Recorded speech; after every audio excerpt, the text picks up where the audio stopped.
अब लेकिन एक कथा याद आ गई मुझे। श्री नामदेव जी महाराज, नामदेव जी महाराज, उनके गुरुदेव ज्ञानेश्वर जी, ज्ञानदेव जी, उनको तीर्थ यात्रा पर लेकर के गए। और जब तीर्थ यात्रा पर लेकर के जा रहे थे तो आज्ञा की कि मेरे साथ चलो। वो विठ्ठल के बिना रहते नहीं थे, विठोबा को देखे बिना रहते नहीं थे। बंधुओं, जब ऐसा होने लग जाए ना आपके साथ कि आप अपने ठाकुर जी को देखे बिना रह नहीं सकते, अब कहीं भी आना जाना भी नहीं सुहारा, तो ये मत सोचिए कि आप नहीं रह सकते, वो नहीं रह पा रहे आपके बिना। यही बात है। वृंदावन से लौटने में प्राण निकलने की स्थिति हो जाती है, तो यही सोचो कि ठाकुर जी नहीं चाह रहे कि आप जाओ। तो बहुत व्याकुल हो गए श्री नामदेव जी महाराज, मैं कैसे जाऊंगा, गुरु आज्ञा टाल भी नहीं सकता, तीर्थ यात्रा पर जाना भी है। प्रातः काल का समय हुआ तो रोते हुए श्री नामदेव जी गए और गुरुदेव से बोले, गुरुदेव मैं क्षमा मांगते हुए आपसे आज्ञा लेना चाहता हूं, क्या मेरे प्राण निकल जाएंगे, मैं विठोबा के बिना रह नहीं सकता, मुझे इनको देखे बगैर रहा नहीं जाता। आप तीर्थ यात्रा पर जाने की आज्ञा दे दी है, अब मैं क्या करूं, मैं आपकी आज्ञा भी नहीं टालना चाहता, इनको छोड़ के जाना भी नहीं चाहता। तो नामदेव जी ने एक बात कही, आप एक काम करिए। गुरुदेव बोले, क्या? विठोबा अगर कह देंगे कि इसको ले जाओ तो मैं चल दूंगा, आप उनसे आज्ञा ले लो। तो ज्ञानदेव जी नामदेव जी को लेकर के गए विठोबा के पास। ठाकुर जी बोलते थे, कुछ प्रियजनों से बात करते थे। ठाकुर जी खड़े हैं, कहो। बोले कि मैं नामदेव को ले जाऊं। जैसे ही कहा नामदेव को ले जाऊं, ठाकुर जी के नेत्र सजल हो गए। बोले, मेरा मन नहीं लगेगा इसको देखे बिना। कहाँ ले जा रहे हो? बोले, तीर्थ। सब तीर्थों में मैं ही तो हूं, मैं यहाँ बैठा हूं, इसको देखने दो। नहीं, मेरी तीर्थ यात्रा की इच्छा है और ये मेरा अच्छे से ध्यान रखते हैं, तो आप आज्ञा कर दो, इनको ले जाऊं। ठाकुर जी नामदेव जी की ओर देखने लगे। नामदेव जी मना कर रहे हैं, मना कर दो। ठाकुर जी तुरंत बोले, ठीक है ले जाओ, लेकिन मेरे नामा को जल्दी ले आना, मेरा मन नहीं लगेगा। मैं सोच करके बहुत व्याकुल, यही कथा चतुर्भुज दास की है, बस वहां ठाकुर जी से आज्ञा नहीं ली गई है, तभी उन्होंने वो पद गाया, गोवर्धन वासी सांवरे तुम बिन रहो न जाए। जब नामदेव जी जा रहे हैं मंदिर से बाहर, तो ठाकुर जी रो रहे हैं, व्याकुल हो रहे हैं, जबकि हर मंदिर में वही विठोबा हैं, लेकिन उनका प्रीति कैसी है उनकी अपने भक्तों से, उस क्षेत्र में, उस स्थान में वो नामदेव के संगी रहना चाहते हैं। तो तीर्थ यात्रा करके जब लौट करके वापस पंढरपुर आए नामदेव जी, तो इतने व्याकुल थे दर्शन करने के लिए कि बस अब जैसे ही गुरुदेव ने कहा तीर्थ यात्रा पूरी, अब चलो पंढरपुर, तो बस ये हो गया कि अब ना रात को रुकूंगा, ना दिन में रुकूंगा, ना कुछ खाऊंगा, फिर सीधे मुझे पंढरपुर जाना है, विठोबा को देखना है। इतनी व्याकुलता और उत्सुकता में श्री नामदेव जी वापस आए।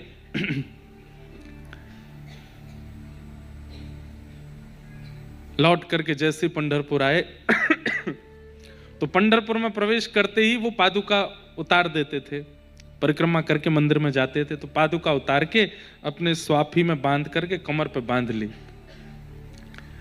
परिक्रमा करके जैसे ही मंदिर में प्रवेश करने लगे, भूल गए कि मुझे ये उतारनी है। इतने उत्सुकता में थे, इतने ज्यादा व्याकुल हो रहे थे ठाकुर जी से मिलने को, भूल गए कि मुझे पादुका छोड़नी है, और पादुका सहित भीतर प्रवेश कर गए। जैसे ही देखा कि कमर पर पादुका, लोगों ने देखा, लोगों ने ये नहीं देखा कि उनके भाव कैसे, उनकी स्थिति कैसी। इतने व्याकुल होकर के पंढरीनाथ को देख करके भाव विभोर नृत्य करने लगे, कुछ पद गाने लगे। लोगों ने कहा, पाखंडी, इसकी इतनी भी स्थिति नहीं है कि पादुका तो बाहर छोड़ के आया, तो कमर पे बांध के आया है कि कोई उठा के ना ले जाए, कि कोई चोरी ना कर ले। जबकि ऐसा नहीं था, वो उत्सुकता में पहन के आ गए, धर के आ गए साथ में। लोगों ने उनको मारपीट करनी शुरू कर दी, निकाल के मंदिर से बाहर कर दिया। ये दृश्य देख करके कबीरदास जी वहीं खड़े थे, उन्होंने कहा, अरे नामदेव जी, हमारे तो गले सूख गए इनका कीर्तन गाते गाते, हमारे पैर छिल गए इनकी यात्राएं करते करते, और हमसे एक अपराध बन जाता, ठाकुर जी कभी हमारे लिए स्टैंड नहीं लेते, कभी हमारे लिए आड़े नहीं आते। देखो आज तुम इतने दिन बाद आए, सब लोग तुमको मारपीट करने लगे और ठाकुर जी खड़े रहे, कुछ नहीं किया, तुम चलो मेरे साथ। और नामदेव जी के साथ कबीरदास जी एक कोने में चले गए, वहाँ बैठ के नामदेव जी बोले मैं तो दर्शन को बहुत व्याकुल हूँ, एक क्षण दिखे थे उसके बाद दिखे नहीं। फिर नामदेव जी खड़े होकर के कोई कीर्तन करने लगे, गाने लगे। भीतर खड़े खड़े ठाकुर जी को इतना क्रोध आया, मेरा नामा इतने दिन बाद आया और उसको ऐसे बिना दर्शन बिना मुझसे मिले भगा दिया। लाखों की तादाद में पब्लिक सामने दर्शन के लिए खड़ी थी। दक्षिण मुख की ओर नामदेव जी बैठ करके कीर्तन कर रहे थे। जैसे पलक झपकी सब दर्शनार्थियों ने, केवल पलक झपकते ही ठाकुर जी ने अपने मंदिर का पूरा स्ट्रक्चर ही नामदेव जी की ओर मोड़ दिया। दुनिया खड़ी रही सामने, दुनिया खड़ी रही सामने दर्शन करने के लिए, और सबने जैसी पलक झपकी तो सामने दीवार आ गई, पंडरीनाथ अंतर्ध्यान हो गए और सब इधर उधर, ये क्या हुआ, ये क्या हुआ।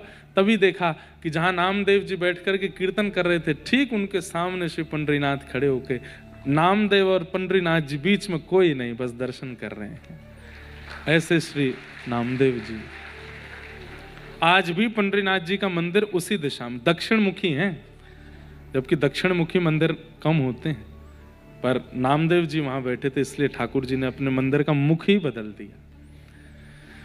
लेकिन ये अपराध है कि आप ठाकुर जी के दर्शन में या ठाकुर जी की किसी भी वारी में सवारी में पादुका नहीं पहननी है। कभी दिख भी जाए कि ठाकुर जी सन्मुख आ रहे, कई बार ऐसा होता है कि ठाकुर जी या ठाकुर जी के वैष्णव भी सामने से आ रहे हैं तो हम उनको पादुका सहित भी प्रणाम करते नहीं, पादुका उतारिए उसके बाद प्रणाम कीजिए। ये एक बहुत छोटा सा एक भक्ति की, ये एक प्रकार से कह लीजिए भक्ति की आचार संहिता है, ये भक्ति का न्याय है। हम पुणे गए थे तो पुणे में डगरू सेठ हलवाई गणेश जी, उनके दर्शन की इतनी अच्छी सुविधा है कि बाहर से लोग गाड़ी से भी चलते फिरते भी उनका प्रणाम कर लेते हैं। वहां भी मेरा मन तो हुआ कि मैं इन लोगों को बोलूं भाई पादुका तो उतार दो, पर अब सुन रहे हैं तो इसका पालन करें। पादुका पहन के ठाकुर जी के आगे हाथ भी नहीं जोड़ना, हाथ जोड़ने का मन है तो पहले पादुका उतारो फिर प्रणाम। दूसरा अपराध, भगवान के साल भर के मुख्य उत्सवों को ना करना। जन्माष्टमी हो गई, रामनवमी हो गई, अक्षय तृतीया हो गया, अक्षय नवमी हो गई, दीपावली हो गई, गोवर्धन पूजा हो गई, और आपके वसंत पंचमी हो गई। आपके ठाकुर जी के घर पे आगमन का पाटोत्सव, जिस दिन ठाकुर जी की प्रथम सेवा हुई वो पाटोत्सव है। याद रखना चाहिए हर व्यक्ति को कि हमारे लाल जी पहली बार कब आए घर पे, और वो दिन पाटोत्सव है ठाकुर जी का, उसको हर साल मनाना है। ऐसे मुख्य उत्सवों को ना बनाना ये भी एक सेवा अपराध है। घर में सूतक है, पातक है, या किसी प्रकार के कारण आप नहीं कर पा रहे तो बात अलग है, बाकी आपको ठाकुर जी का उत्सव करना चाहिए। तीसरा सेवा अपराध, आज 5 अपराध बताएंगे फिर कल और बता देंगे। तीसरा सेवा अपराध, भगवान के दर्शन करके खड़े खड़े हाथ जोड़ करके बिना दंडवत किए वापस चले जाना, ये एक अपराध है। हाँ, वो बात अलग है कि आपकी कमर में कोई दिक्कत है या शरीर से आप उतने योग्य नहीं हैं तो कोई बात नहीं, लेकिन ये सेवा अपराध है कि ठाकुर जी के आपने दर्शन किए और फिर उसके बाद प्रणाम नहीं किया। भाई लोगों को साष्टांग प्रणाम करना, दंडवत प्रणाम करना चाहिए, और माताएं बहनों को साष्टांग 6 अंगों से प्रणाम कर, पूरा लेट के प्रणाम नहीं करना चाहिए। 4, अशुद्ध अवस्था में मंदिर जाना। अशुद्ध अवस्था में मंदिर जाना यह भी एक सेवा अपराध है। आप नहाए नहीं हैं। कई बार ऐसा होता है कि मंगला में, एक बार की बात है, मैं राधारमण जी की मंगला करने गया तो मेरे बगल में एक माता जी खड़ी थी, बहुत देर से कोहनी मार रही थी। मैंने की कहा बात है मैया, ने कितकू है जा, दर्शन करने लगी। करते करते करते बलैयाले में, वाह वाह बहुत सुंदर। मैंने की इतनी कोहनी मारी मैया, तो ब्रजवासी तो ऐसे आपस में आनंद विनोद करते हैं। मैंने कहा मैया नहा धो के आई हो? ना मैं तो नहाई, मैं तो ऐसे ही आऊं रोज। मैंने क्यों? ठाकुर जी की सेवा में दर्शन में बिना नहाए आ गई सुबह सुबह 4 बजे। तो मुझसे क्या बोलते हैं, ये कौन से नहाए हैं अभी, ये भी तो उठ के बैठे हैं अभी। ठाकुर जी ही नहीं नहाए तो मैं क्यों नहाऊं? मैंने वाह ये कोई बात है? बोले ये अभी दर्शन दे के नहावे जाएंगे, ऐसे ही हम दर्शन करके नहावे जाएंगे। अशुद्ध अवस्था में दर्शन करना, या आप मंदिर के जाने से ठीक पूर्व शौच आदि के लिए गए हैं तो कम से कम आपको हाथ पैर धुल लेने चाहिए पवित्र अवस्था में मंदिर। ये सेवा अपराध है। 5वां सेवा अपराध, भगवान की परिक्रमा करते समय विषय वार्ताओं का स्मरण करना या चिंतन करना। परिक्रमा चल रही है गिरिराज जी की, और संग में जो मित्रगण हैं उनसे उल्टी सीधी बातें करते चल रहे हैं रास्ता में, फोन पे व्हाट्सएप चलाते चल रहे हैं, दुनिया भर की परिक्रमा पैर करने मन नहीं कर रहा है, ये भी एक अपराध है। दूसरी बात, परिक्रमा करते करते जब जब ठाकुर जी की स्मरण बने तब तब सिर झुका के प्रणाम करना। तो ये 32 सेवा अपराध हैं। आज 5 अपराध बताए, उनमें से पहला, दूसरा, तीसरा 5 अपराध आप ध्यान रखना। ये अपराध ठाकुर जी की सेवा में नहीं करने हैं, ये नहीं बनने चाहिए। वो बात अलग है कि स्थिति नामदेव जी जैसी हो जाए, जब स्थिति इतनी ऊपर हो जाए तो फिर तो कुछ ऐसा बात नहीं है, पर ये अपराधों का ध्यान रखना चाहिए। पूतना, पूतना कैसी है तो राक्षसी पर सुंदरी बन करके गई है। अपनी वास्तविकता छुपाना ये भी एक अपराध है। ठाकुर जी के सन्मुख संसार से तो बताने की आवश्यकता नहीं है। संसार को क्यों बताएं हम? संसार को कुछ बताने की आवश्यकता, पर ठाकुर जी को सब बताना चाहिए। ठाकुर जी सब जानते हैं पर फिर भी बताना चाहिए। पूतना है तो राक्षसी पर सुंदरी बन करके गई, है तो राक्षस स्वभाव वाली लेकिन अत्यंत मधुर बन करके गई है, सबको आकर्षित करने के लिए। जैसे ही गोकुल में पहुंची, उसके रूप लावण्य को देख करके, उसके स्वरूप को देख करके सब ब्रजवासी मोहित हो गए। आहा, ये तो कितनी सुंदर है, कैसी है, इसकी चाल देखो, इसकी ढाल देखो, इसका मुख देखो, सब मोहित हो गए। लेकिन जैसे ही नंद भवन में प्रवेश किया, यशोदा मैया भी मोहित हो गई। एक व्यक्ति ने मुझसे बहुत अच्छा प्रश्न किया, महाराज जी ब्रजवासी पूतना को देख करके मोहित हुए, हम इस बात पर राजी हो सकते हैं, पर यशोदा मैया जिनके यहां ठाकुर जी स्वयं सेवा कराने के लिए आए, क्या यशोदा मैया को इतना विवेक नहीं है कि ये पूतना योग्य है कि नहीं? ठाकुर जी दे दिए उसकी गोद में। तो हमने ये प्रश्न एक महापुरुष से किया कि महाराज जी, लोग बाग प्रश्न करते हैं कि यशोदा जी तो ठाकुर जी की मैया हैं, उनको तो इतना पता होना चाहिए कि पूतना योग्य है कि नहीं है, उन्होंने ठाकुर जी क्यों दे दिए गोद में? तो कितना अच्छा उत्तर दिया। बोले कि नाम में ही इसका उत्तर है, यशः ददातीत यशोदा, जो दूसरों को यश प्रदान करे उसे यशोदा कहते हैं। दूसरा, यशोदा जी कौन है? जीवाचार्य हैं। कौन है? जीव मतलब हम लोग, और हमारी आचार्य हैं श्री यशोदा जी। यशोदा जी की ही कृपा है कि लाला हम सबके घर में है। मैया नहीं चाहे तो वाको लाला कोई के घर आ जाएगा? मैया चाह रही है, यही मारे हम सब पर कृपा करके ठाकुर जी की सेवा प्राप्त है। तो यशोदा मैया जान तो गई थी कि ये पूतना अयोग्य है, परंतु यशोदा मैया ने मन में विचार कियो कि कोई द्वार पर आकर के भी खाली हाथ नहीं जाना चाहिए। ये तो भीतर तक आ गई है।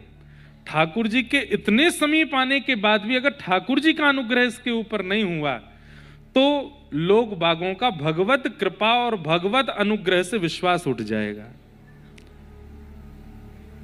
कहां हम लोग कहते हैं कि मंदिर में भीतर दर्शन ना हो पाए तो ध्वजा जी देख लो, आपको दर्शन का फल मिल जाता है। और यहां पे सामने पहुंच गई है पूतना, तब भी यशोदा जी अगर अपने लाला को नहीं देती तो कई लोग ये प्रश्न भी कर सकते थे, इतना पास आने के बाद भी पूतना को ठाकुर जी का अनुग्रह प्राप्त नहीं हुआ। यशोदा मैया ने विचार किया, है तो अयोग्य, है तो गुणहीन, पर इतने समीप आ गई है, अब तो यहाँ पे लाला की कृपा होनी चाहिए। तो उस भाव से ठाकुर जी दे दिए। ठाकुर जी को गोद में लिया पूतना ने, जिसके रूप को देख करके सब मोहित हो गए, उसके रूप पे लाला मोहित नहीं हुए। ये सबसे बड़ा दुर्भाग्य है। आप तैयार होते हैं किसी को रिझाने के लिए, आप श्रृंगार करते हैं किसी को रिझाने के लिए, कहां तक कहें आप डिग्रियां प्राप्त भी करते हैं लोग रिझाने के लिए, आप जॉब भी करते हैं, आप सैलरी भी लेते हैं, उसमें भी आपको यही रहता है कि 4 लोग अच्छी बातें करेंगे मेरे लिए, पर सब रीझ गए आपसे और ये नहीं रीझे तो फिर क्या फायदा। हमारी प्रत्येक गतिविधि में एक ही भाव होना चाहिए, ये कोई रीझे नहीं रीझे पर आप रीझो, आप मेरे से प्रसन्न हो जाओ, मेरी क्रिया, मेरा भाव, मेरी जॉब, मेरी पढ़ाई। कितने बच्चे ऐसे आते हैं कि हमारा महाराज जी अब ये मन है कि पढ़ना नहीं है। मैंने कहा नहीं, ऐसा नहीं करो, नाम जप नहीं हो पाता, कथा नहीं सुन पाते। मैंने कहा अभी के लिए तुम्हारे लिए नाम जप और कथा सब कुछ पढ़ाई है। नाम जप कैसे करते हैं? 108 मन के जपते हैं। मैंने कहा आपके लिए जब तक आपकी स्टडीज चल रही हैं तब तक आपके परसेंटेज ही आपके नाम है, कितने परसेंट आ रहे हैं समझो, उतने नाम का फल मिलेगा। 80% आए, 85% आए, 90% आए तो समझो इतना ही माला जप पाए हो। इतनी मेहनत करो कि 100% आवे तो समझो कि एक माला पूरी हुई। और ठाकुर जी को प्रसन्न करने के लिए, हे लाल जी हम इसलिए पढ़ेंगे, हम इसलिए योग्य बनेंगे, हम इसलिए श्रेष्ठ बनेंगे कि आप हमसे राजी रहो, आप हमसे प्रसन्न रहो। आज भारत का युवा दुनिया भर के कार्य क्षेत्र में आगे बढ़ रहा है, चाहे वो चार्टर्ड अकाउंटेंट हो, चाहे इंजीनियरिंग हो, चाहे डॉक्टर हो, सब चीज में आप आगे बढ़ रहे हैं। बहुत इच्छा है तो इस पूरे भारत को ही श्री कृष्ण की भूमि है ही है मान करके कि मैं भारत की सेवा, भारत के उत्थान में अपने योगदान को अपनी पढ़ाई के द्वारा, अपनी योग्यताओं के द्वारा लगाऊंगा तो ठाकुर जी मुझसे प्रसन्न रहेंगे। इस भाव से आगे बढ़ो। कितने बालक तो ऐसे वो पढ़ाई ही इसीलिए कर रहे हैं कि हम जॉब वृंदावन में कर सकें, हम मेडिकल वृंदावन में खोल सकें, हम इंजीनियर बन के कुछ इंफ्रास्ट्रक्चर वृंदावन का क्रिएट कर सकें। कई बच्चे तो इसीलिए पढ़ रहे हैं। ये भी एक सेवा, और ये बहुत विशेष सेवा है। भगवान को द्वारिका जाना होता है तो विश्वकर्मा को ही बुलाते हैं, जाओ नगरी बनाओ, आप विश्वकर्मा बनो। ठाकुर जी को भी बुखार आता है तो भागवत जी में वर्णन आता है कि अश्वनी कुमार वैद्य आते हैं ठाकुर जी को देखने, पढ़ाई लिखाई करके वैद्य बन जाओ।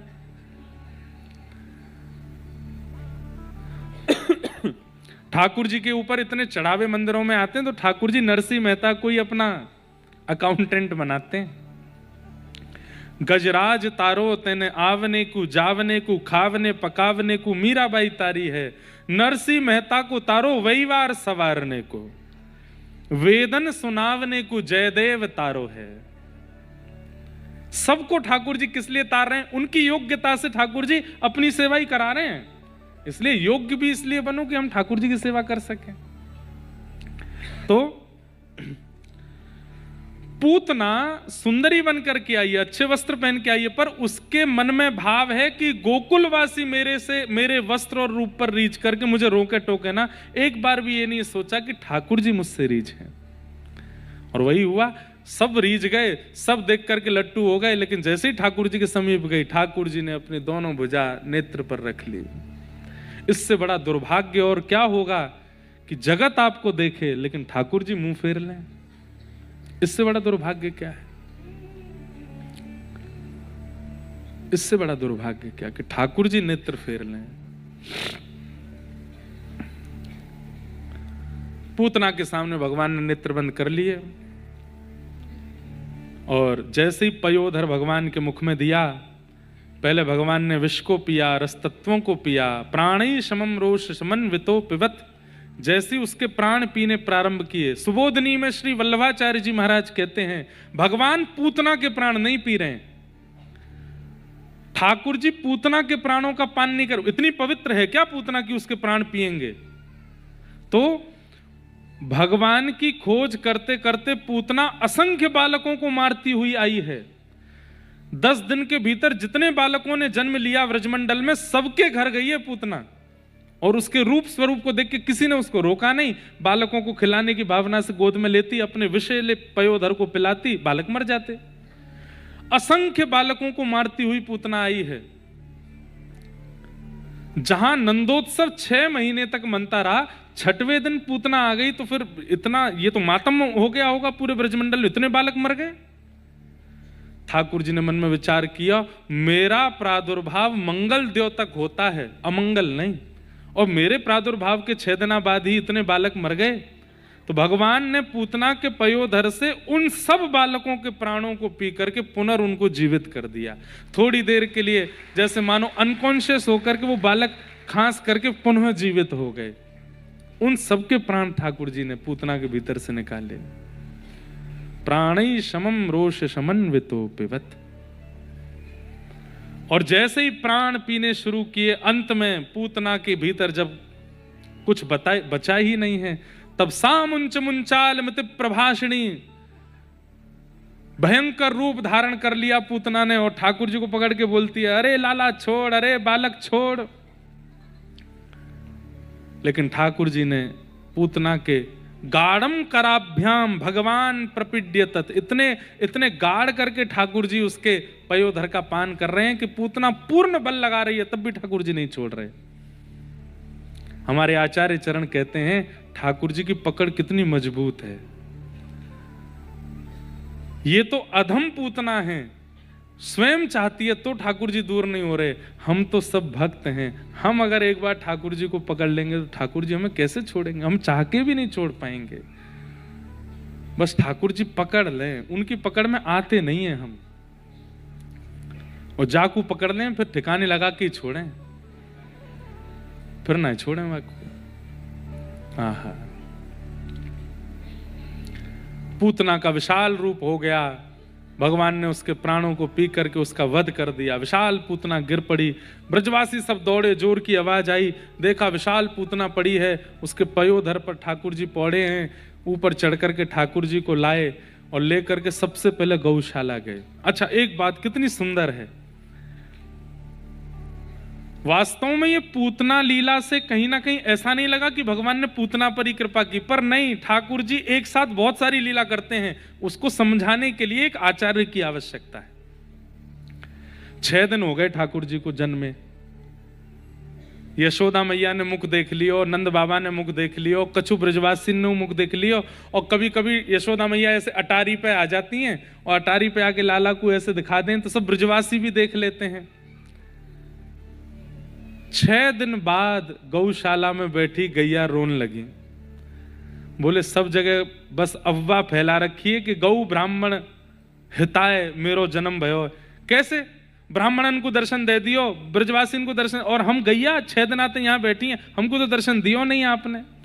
तब ठाकुर जी ने मन बनाया, बोले भैया गैयाओं को दर्शन देने के लिए एक लंबी नसेनी चाहिए हमको। नसेनी समझते हैं? नहीं समझते। सीढ़ी, लंबी सीढ़ी चाहिए, वो जो कंस्ट्रक्शन वाली साइट्स पे होती है ना, एक ऐसी सीढ़ी लगा देते हैं ऊपर बड़ी बड़ी बिल्डिंगों पे, तो उसको हमारे ब्रज भाषा में नसैनी बोलते हैं। तो ठाकुर जी बोले, अरे गैयाओं, तुम सबन के बीच में कैसे आऊं मैं? अबई तो मैया मोकू नंद बाबा को भी बड़ी मुश्किल से दिखावे, हृदय ते लगा के डोले, मेरो नील मणि है, मैं कोई को नहीं दिखाऊंगी, नजर लग जाएगी, मैं गैयान के पास कैसे जाऊं? तब ठाकुर जी ने, ये पूतना नहीं आई है, ठाकुर जी ने बुलवाई है कि तू आ, तेरे चक्कर में तो को मारवे के कारण मैं बाहर जाके गिरूंगा, और जैसे मैं बाहर गिरूंगा तो मुंह पे अला बला नजर लगी होगी, वह नजर को दूर करवे के काजे मैया मुंह को लेके गौशाला जाएगी और गैया की पूंछ से झाड़ो देगी तो सब गैया मुंह को देख लेंगे। तो हर लीला में 2 पक्ष हैं, एक पक्ष सार्वभौम पक्ष है और एक पक्ष भक्ति परक पक्ष है। तो ठाकुर जी की इस लीला में भक्ति परक पक्ष क्या है? पूतना तो माध्यम है, ठाकुर जी गैयाओं को दर्शन देने गए। आहा, आज 6वां दिन है और पहली बार लाल जी गौशाला में प्रवेश किए। गैया रम्मान लगी हैं, सबके नेत्र सजल है गए, सब देख रही हैं। नीलमणि जैसे लाला यशोदा मैया लेके आ रही, चारों तरफ से गैयान ने घेर लियो, अपनी जीभ से यशोदा मैया को, लाला को चाटन लगी सब गैया। लाल जी के दर्शन हो गए, अपने आप पयोधर से दूध निकलने लगा गैयाओं के। अद्भुत दृश्य है।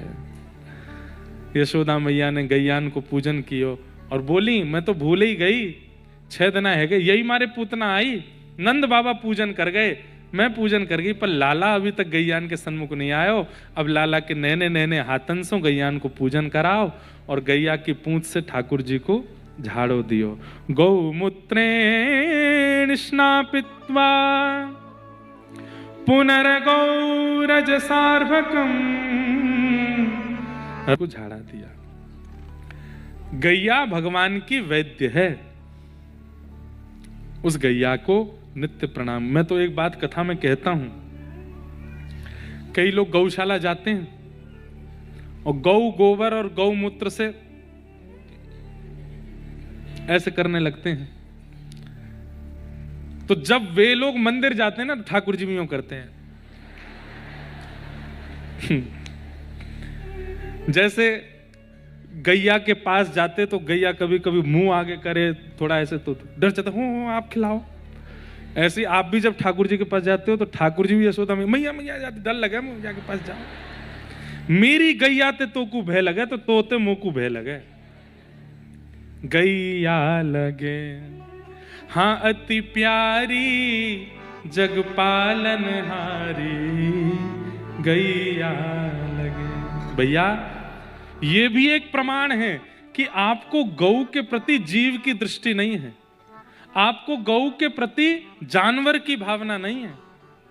अगर आपका चित्त इस बात को प्रगाढ़ रूप से कहता है कि ये जीव नहीं है, ये तो मैया है, ये तो प्यारी है, और उसकी कोई भी गतिविधि आपको भयभीत नहीं करती, तो ये बात भी प्रमाण है कि ठाकुर जी भी आपको स्वीकार कर चुके। ये सब प्रमाण है भैया। वैष्णवों के चित्त में आपके प्रति प्रीति, गैया के प्रति आपके चित्त में प्रीति, ये सब प्रमाण है कि ठाकुर जी के चित्त में आपके प्रति प्रीति है। गौ से बहुत स्नेह करो, गौ से बहुत प्रेम करो। मुंबई में गैया कम है, दूसरे लोग ज्यादा हैं घरों में, पर कोई चिंता नहीं। जब जब गौशाला आसपास हो वहां जाके गैयाओं को प्रेम किया करो, गैया को नित्य आपको पता है 14 रत्न निकले समुद्र मंथन में, 2 रत्न हम मानवों को प्राप्त हैं। 14 रत्नों का विभाजन हुआ, कुछ देवताओं के पास गए और कुछ दैत्यों के पास। 2 रत्न हम मानवों के पास आए, एक तो शंख और दूसरा गैया। ये गाय जो है ये रत्न है, ये पृथ्वी समुद्र मंथन से प्रकट है सुरभि, और इन दोनों को प्रत्येक दिन स्पर्श हमारे अंग का होना चाहिए। नहीं हो पा रहा है किसी कारण से तो कम से कम चित्त से स्मरण करके उसका स्पर्श करो, ये भी भक्ति वर्धक होते हैं। तो गैया के सन्मुख ठाकुर जी गए, धीरे धीरे ठाकुर जी 3 महीना के भये।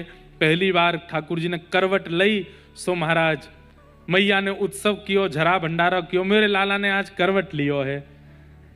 करवट उत्सव मनायो गयो और वही में सब ब्रजवासीन की इतनी भीड़ लगी, मैया ने पीछे जाके बैलगाड़ी के नीचे लाला सुवाई दिए तो सक्टासुर नाम को एक दैत्य आ गयो। जैसे ही बैलगाड़ी के ऊपर सक्टासुर आयो, ठाकुर जी ने अपनो एक पांव उठा करके प्रहार कियो, बैलगाड़ी 3 बार पलट के गिर गई और सक्टासुर को वध है गयो। 3 महीना के लाला, जोर की आवाज भई, ब्रजवासी दौड़े तो देखी बैलगाड़ी पलटी पड़ी है और बैलगाड़ी में रखे मटकान सो दूध घी दही निकरो है और वहां के बीच में लाला पौड़े हैं, अपने हाथ पांव चला रहे हैं, गदमदरा से लाला। मैया ने आके लाला को हृदय से लगायो, अरे इतनी बड़ी बैलगाड़ी कैसे गिर गई? छोटे छोटे बालक बोले मैया हम बताएं? बोले बताओ। एक बालक बोलो मैंने देखी कैसे गिरी बैलगाड़ी। बोले कैसे गिरी? मैया तेरो ये लाला है ना गदमदरा सो, गदमदरा मतलब हट्टो टगड़ो। कई बालक होते हैं उनके ऐसे जेली जेली से हाथ होते हैं, नीचे लटके रहते हैं, गाल ऐसे लटके रहते हैं बड़े बड़े, ऐसे ही हैं ठाकुर जी गदमदरा से। मैया ये तेरो लाला है ना? बोले हाँ। जाने मैया अपनो पाम उठायो यूं और इतना लंबो कियो, इतना लंबो कियो, मैया ऐसे इतना लंबो करके जोर ते मारी और बैलगाड़ी पलट गई। मैंने देखी अपनी आंखन ते। मैया बोली इतकुआ। लाला गयो हाँ मैया। मैया ने एक दियो, शर्म नहीं आवे? नेक सो मेरो लाला यूं के या को पाँव इतना बड़ो है को, अरे मैया तुमको मारे, तेरी सौगंध खा के कह रहा हूं, तेरे लाला ने गिरी बैलगाड़ी। मैया ने कही फिर ते आ। जैसे आप हंस रहे हैं ऐसे परीक्षित जी भी हंस रहे हैं सुन करके, और वो कहते हैं कि ये कैसी लीला है। तब शुकाचार्य जी कहते हैं, नते श्रद्धा धीरे गोपा, बहुत सुंदर श्लोक है, ध्यान से सुनना। नते श्रद्धा धीरे गोपा बाल भाषित मृत्युत, अप्रेमयम बलम तस्य बालकस्य न ते विदु। परीक्षित, ये प्रेम की चरम अवस्था है कि वो बालक सत्य बता रहे हैं, पर यशोदा मैया अपने लाला की योग्यता स्वीकार नहीं कर रही है। समझ में आई बात? प्रेम जब अटूट हो जाता है तो आपके प्रेमी की योग्यताएं नहीं दिखती आपको। बेटा पढ़ लिख करके कुछ बन जाए, बेटी पढ़ लिख करके कुछ बन जाए, समाज के लिए वो कुछ है, पर अपने मां के लिए तो बेटी ही रहेगी, बेटा ही रहेगा। कोई बहुत बड़ा अधिकारी बन गया, सब सल्यूट करते हैं उसको, लेकिन वो घर आकर के मां से भी यही उम्मीद करे, ये नहीं हो सकता। मां प्रेम की चरम स्थिति में होती है, वो अपने पति अपने पुत्र को कैसे सल्यूट कर सकती है? वो उसकी योग्यता स्वीकार नहीं कर सकती। योग्यता है, इसकी प्रसन्नता उसको होती है, पर वो उस योग्यता का प्रतिफल अपने पुत्र को नहीं देती। ये प्रेम का स्वरूप है। यशोदा मैया के सामने बालक कह रहे हैं कि मैया तुम्हारे लाला ने पाम लंबो करके बैलगाड़ी उड़ाई दी। मैया कह रही मेरो लाला नेक सो उड़ा ही ना सके, मक्खी तो उड़े ना यहाँ पे, बैलगाड़ी उड़ावे को। प्रेम की। अच्छा आप कहेंगे महाराज जी अभी 3 महीना के हैं ना ठाकुर जी, इसलिए मैया स्वीकार नहीं कर रही। अच्छा 7 वर्ष के जब गिरिराज जी उठा लेंगे तब भी स्वीकार नहीं करेंगी, तब तो दिख रहे हैं। प्रेम में प्रेमी की अति योग्यता अस्वीकार की जाती है, हृदय से प्रसन्नता की जाती है उसकी योग्यताओं की, पर उसको स्वीकृति नहीं दी जाती। और कोई प्रेमी अगर अपनी केवल श्रेष्ठताओं का ही आपके सामने बखान करता रहता है, मैं ऐसा हूं, मैं वैसा हूं, मैं तुमसे मिल रहा हूं, तुमसे बात कर रहा हूं, तुम्हारे पास बैठ रहा हूं, यही बहुत बड़ी बात है तुम्हारे लिए, छोड़ देना उसको। योग्यता बता रहे हो अपनी, कैसे प्रेमी हो? तो फिर प्रेमी मत कहो अपने आप को। ठाकुर जी को मैया हृदय से लगा रही है, मेरो लाला तो नेक सो है जी, कैसे उड़ा सके। धीरे धीरे ठाकुर जी लीला करते करते अब 1 साल के हो गए। ठाकुर जी के 3-4 दांत निकल आए हैं। जैसे ही दांत निकल के आए ठाकुर जी बोले कैसे बताऊं मैया को मेरे दांत आ गए। बोलना अभी आवे ना है।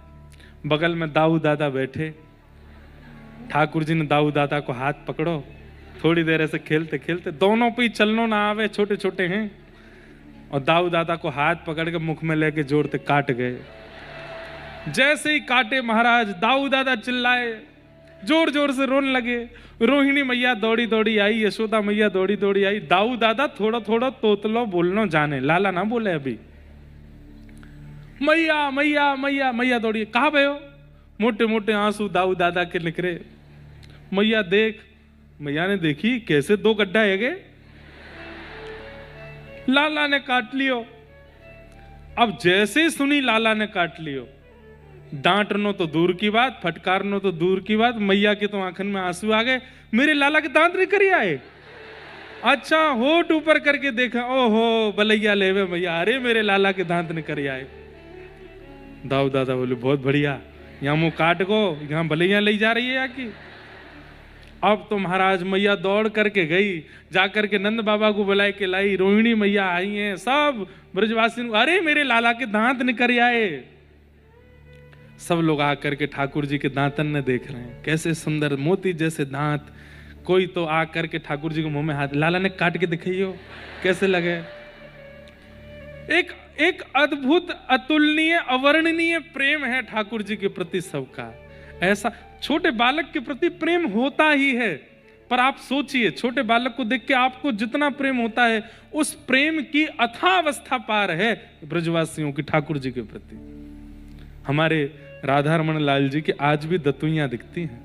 जिस दिन खूब प्रसन्न हो जाते हैं हमारे लाल जी, जिस दिन अपनी सेवा से, अपने श्रृंगार से, अपने भाव से अति प्रसन्न होते हैं ठाकुर जी की दतुइयां दिखती हैं। वो हमारा सौभाग्य नहीं कि हम जाके कहने काट के दिखाओ, लेकिन ठाकुर जी बड़े प्रसन्न होते हैं। आज भी लाल जी के दांत दिखते हैं। आज भी कई मंदिरों में ठाकुर जी के कई अनुभव होते हैं। जैसे हमारे पंडरीनाथ भगवान, हमारे श्री जय हो विराज महाराज, विराज। हमारे हर वर्ष मुंबई आना होता है, वसंत शाह दरबार उल्लासनगर में। वहाँ के हमारे मनित साईं जी आए, विराज हो, बहुत बढ़िया। उल्लासनगर में हर वर्ष कथा, इस वर्ष भी डेट क्या है, 6 से 12 मई तक उल्लासनगर में कथा है। पंडाल फट जाएगा इस बार तो वहां का। वैसे हर बार ही वहां पे स्थिति ऐसी होती है, पर इस बार की स्थिति हमको ज्यादा लग रही। हाँ, लेता हूं भैया, विराजो। हमारे मनित साईं आए हैं उल्लासनगर से, बहुत बहुत आपका स्वागत। तो ठाकुर जी के दांत न कर आए। अब तो मैया ने महाराज उत्सव मनायो, खूब आनंद किए, नए नए पकवान बनाए। मैया के मन में चिंता भई, 1 साल को मेरो लाला है गयो, अब या को नामकरण होना चाहिए।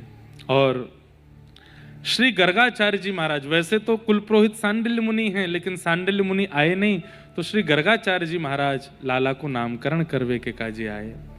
श्री गर्गाचार्य जी महाराज ने आकर के ठाकुर जी का और श्री बलराम जी का नामकरण किया।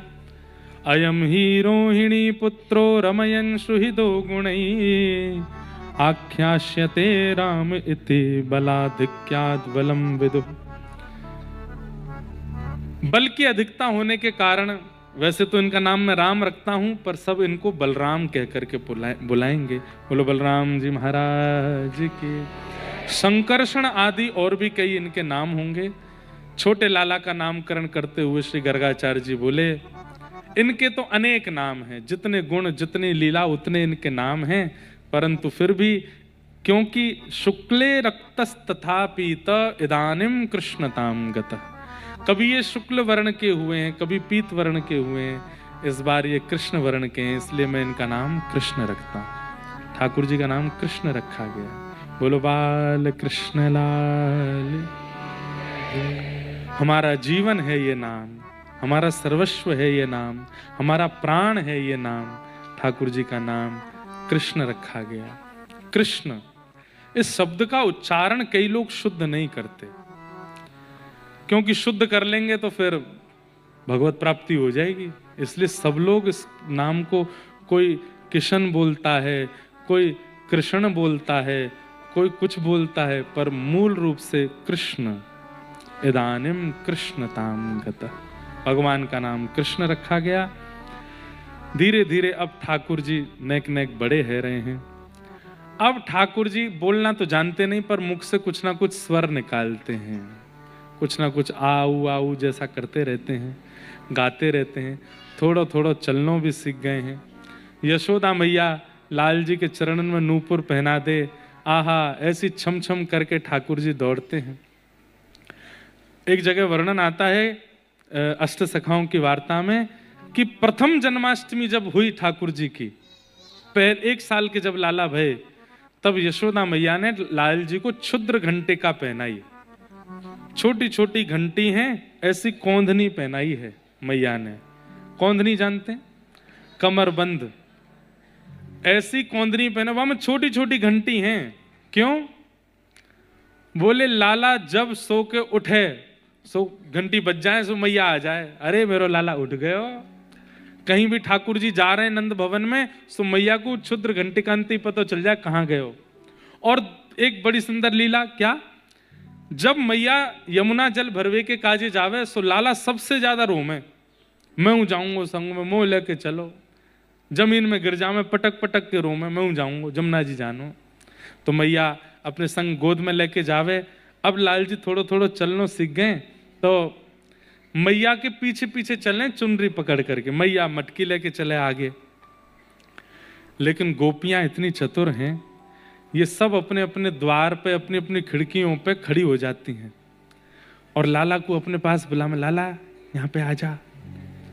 तो ठाकुर जी ऐसे तो जामे नहीं, अब बालक को लोभ दो तो आ जाएगा, अब आजकल के बच्चों टॉफी दिखाओ सो आ जाएंगे।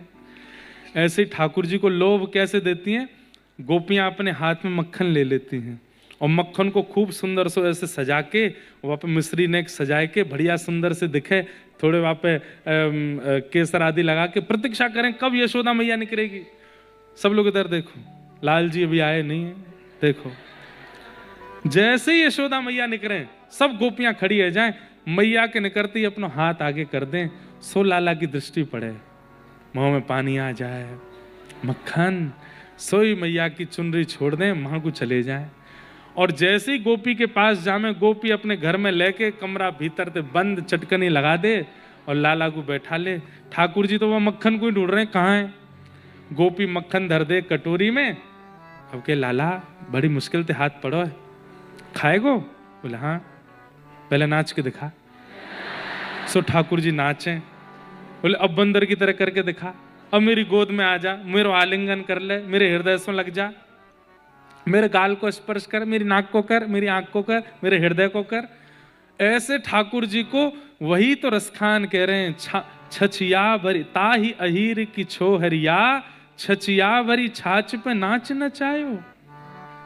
छछिया किसको कहते हैं? हाथ ऐसे करो करो, तो ये जो बीच में गड्ढा बना है ना, इसको छछिया बोलते हैं।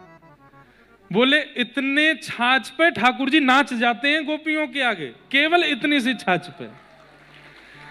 यहां पे महाराज लोग बाग सोने का छत्र चढ़ा रहे हैं, इतने श्रृंगार चढ़ा रहे हैं, ठाकुर जी पे करोड़ों दान कर रहे हैं, ये लुटा रहे हैं वो लुटा रहे हैं, तिरुपति बालाजी में हुंडी में करोड़ों की चढ़ाई चल रही है, सब अपनी जगह ठीक है। पर भैया ब्रजवासी गोपीन की तो छचिया भरी छाछ पे नाच नचायो, लाल जी को नचा दें गोपी। इतने में ही दूर पहुंच गए यशोदा मैया कहें, लाला तू हार तो नहीं गयो, हार मतलब थक तो नहीं गयो, लाला तू हार तो नहीं गयो। पीछे से कोई प्रत्युत्तर नहीं, मैया देखा कहां गयो लाला, अब तो दौड़े, अरे मेरो लाला कहां है, मेरो लाला कहां है। तब एक गोपी गोद में लेके निकले, ठाकुर जी मक्खन खाते भाई। मैया बोली ये गोपीन की बड़ी चतुर चाल है, पीछे से लाला है कैसे अपने पास बुला लें। सो आज मैया ने क्षुद्र घंटे का पहनाई है लाला को। अब ठाकुर जी चले सो मटक मटक के चले तो वो घंटी बजे ठाकुर जी की। जैसे ही कोई गोपी अपने पास बुलावे, मैया आगे तो सुनती चल रही है, यहाँ ते घंटी इनकी जैसी दुनिया आवे, सो मैया दे कहाँ जा रहे हो लाला, इतकुआ संग चल मेरे। इसलिए हमने कई वैष्णवों से कहा कि आप भी अपने ठाकुर जी को क्षुद्र घंटे का पहनाओ, छोटी छोटी घंटियों की एक कोंधनी पहनाओ। क्यों? कहीं लाला कहीं और चले जाएं तो पता चल जाए कहाँ ते आ रही है आवाज, कहीं चले नहीं जाएं, कहीं छोड़ के नहीं जाएं, कहीं दूर नहीं हो जाएं। ये नूपुर इसीलिए पहनाते हैं ठाकुर जी को, क्षुद्र घंटे का इसीलिए पहनाते हैं कि कहीं कोई और रिझा के इनको ले नहीं जाए अपने साथ, और जामे भी तो हमको पता चल जाए।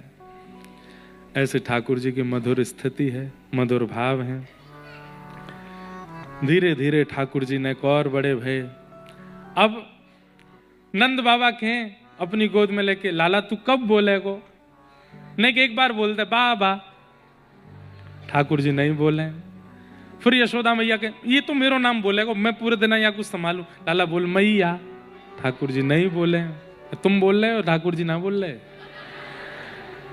इतने में दाऊ दादा आ जाए, मुंह को दो मुंह को दो, अपनी गोद में लेके लाला बोल भैया, नहीं बोले। तभी गौशाला की 2-4 गैया पूंछ उठाए के सामने आ गई। सो ठाकुर जी अपनी नेक सी उंगली उठा के बोले मैया गैया, और जैसे ही बोली गैया, आहा यशोदा मैया तो आनंदित है गई। लाला फिरते बोलियो, अब तो लाला बोले मैया। दाऊ दादा आए, बोले फिरते बोलियो, बोले दादा। और फिर जब नंद बाबा आए तो बोले वाह वाह, अब तो सबके नाम ठाकुर जी, लेकिन ठाकुर जी ने सबसे पहला अक्षर अपने मुख से, त्रिलोकीनाथ ब्रह्मांड नायक ने सबसे पहला अक्षर अपने मुख से बोला है गैया, गैया बोले हैं। वृंदावन का नाम सुनते ही, जैसे कहीं खिलौने वाली जगह का नाम ले दो, या जहां पे वो होते हैं राइड्स वगैरह होती हैं, वहां का नाम ले दो, बच्चे उछल जाते हैं ना, चलेंगे हम भी चलेंगे जाएंगे। वृंदावन का नाम सुनते ठाकुर जी मचलने लगे, मैया मैं तो वृंदावन जाऊंगा, वृंदावन ही चलेंगे, मैया वहीं चलेंगे, नाम कितना सुंदर, धाम कितना सुंदर होगा मैया। ठाकुर जी को वृंदावन इतना प्रिय क्यों है? क्योंकि वृंदावन का निर्माण किशोरी जी ने किया है। बंधुओं, जब ठाकुर जी धराधाम पर लीला करने के लिए आए तो किशोरी जी से कहे कि आप भी चलो, तो किशोरी जी ने कहा ये 3 स्थानों के बिना मैं रह नहीं सकती। यत्र गोवर्धनम नास्ति, यत्र नो यमुना नदी, यत्र वृंदावनम नास्ति, तत्र नो रमते मनः। ये 3 स्थान जहां नहीं है वहां मैं कैसे जाऊं? इसका मतलब ये 3 स्थान ब्रह्मा ने नहीं बनाए हैं। इन 3 स्थानों का नित्य निर्माण गोलोक धाम में श्री जी ने किया है, श्री गिरिराज जी, यमुना जी और वृंदावन। वृंदावन का एक एक कण किशोरी जी ने अपने हस्त कमल से रखा, इसलिए सब पूज्य है वृंदावन में, सब वंदनीय वृंदावन में। जब वृंदावन प्यारो वृंदावन पद की रचना हो रही थी, गांधी धाम गुजरात में लिखा गया, तो उस समय हरिराम व्यास जी का एक पद है, प्रथम दरस गोविंद रूप के प्राण प्यारे, दूजे दूजे मदन मोहन सनातन हिय उरधारे, तीजे गोपीनाथ मधु हस कंठ लगाए, चौथे राधा रमण गोपाल भट्ट लड़ाए, पांचे